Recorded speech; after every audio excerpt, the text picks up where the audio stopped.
সময় যে দুঃশাসন তারা তৈরি করেছে সেটা কিন্তু বাংলাদেশের মানুষ ভুলে নাই। ফলে অতীত ধরে কথা বলতে সবার অতীত ধরে কিন্তু আমরা কথা বলা শুরু করবো। ফলে মির্জা আব্বাস সাহেবের প্রতি আমাদের আহ্বান থাকবে, অনুরোধ থাকবে, আগে যা করছেন সেই আচরণ যদি পরিত্যাগ করতে না পারেন তাহলে কিন্তু এবার নির্বাচনে এটার পরিণতি ভালো হবে না।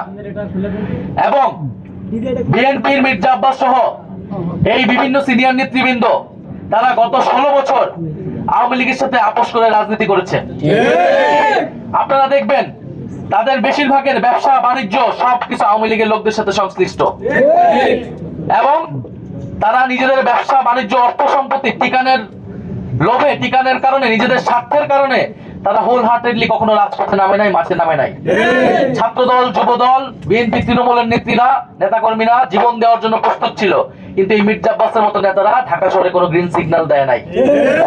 গণ অভ্যুত্থানের সময় তারা মির্জা আব্বাসদের জন্য অপেক্ষা করে নাই। ছাত্র শিবির, ছাত্রদল, গণ অভ্যুত্থানের বৈষম্য বিরোধী সকল নেতাকর্মীরা জনগণের জন্য রাজপথে নেমে গিয়েছিল। ফলে মির্জা আব্বাসের যে ব্যাংক ব্যালেন্স, তাদের যে ব্যবসা, তাদের যে সাম্রাজ্য, সে আওয়ামী লীগের সময় পুরোটাই ইনটেক ছিল। এবং এটা বেশিরভাগ বিএনপি নেতাকর্মীদের আপনি দেখবেন, খুঁজলে একই জিনিস পাবেন। একমাত্র ব্যতিক্রম ছিলেন বেগম খালেদা জিয়া। এই জন্য তাকে কি অবস্থা ছিল, কারাগারে তাকে মৃত্যুর মুখে পড়তে হয়েছিল। ফলে আমরা সেই অতীত ধরে কথা বলতে চাই না, বলতে গেলে অনেক কথা বের হয়ে যাবে। রাজনীতির মাথায় এসেছি, সুষ্ঠু নির্বাচন চাই। শরীফ ওসমান হাদী এই ঢাকা 8-এর মানুষের ভোটাধিকারের জন্য, গণতন্ত্র প্রতিষ্ঠার জন্য জীবন দিয়ে গেছেন। এই একই লড়াই আমরা কন্টিনিউ করতে চাই। নির্বাচনের যে সামগ্রিক পরিবেশ, সেই পরিবেশ নিয়ে আমাদেরকে উদ্বেগ জানাতেই হচ্ছে। এবং নির্বাচন কমিশন, পুলিশ প্রশাসন নীরব ভূমিকা পালন করছে।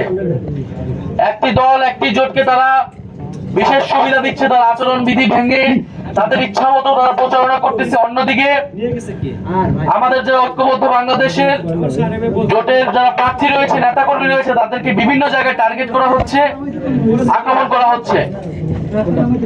এটা স্পষ্টই লেভেল প্লেইং ফিল্ড যে নাই মাঠে, এটা গত কয়েকদিনে বাংলাদেশের মানুষের কাছে স্পষ্ট হয়ে গিয়েছে।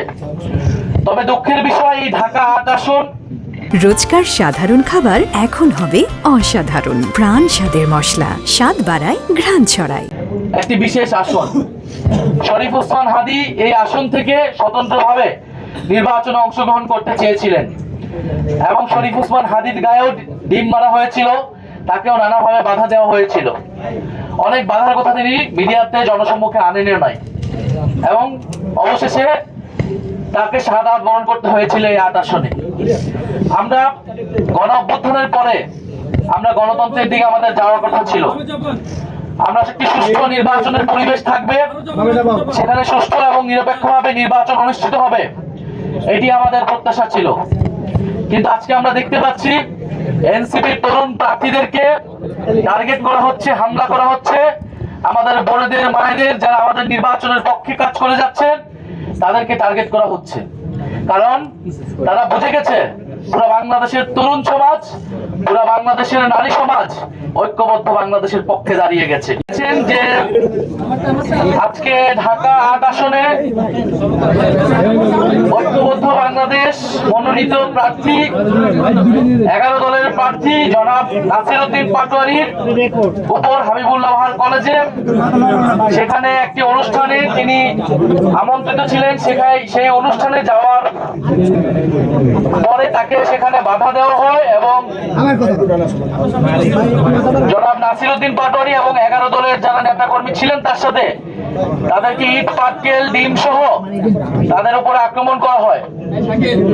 আপনারা এর আগে জেনেছেন যে গতকাল ঢাকা 18 আসনে ঐক্যবদ্ধ বাংলাদেশ মনোনীত প্রার্থী জনাব আরিফুল ইসলাম আদিব, তার এবং তার সাথে যারা 11 দলের কর্মীরা ছিলেন, নেতাকর্মীরা ছিলেন, তাদের উপরে হামলা করে বিএনপি নেতাকর্মীরা।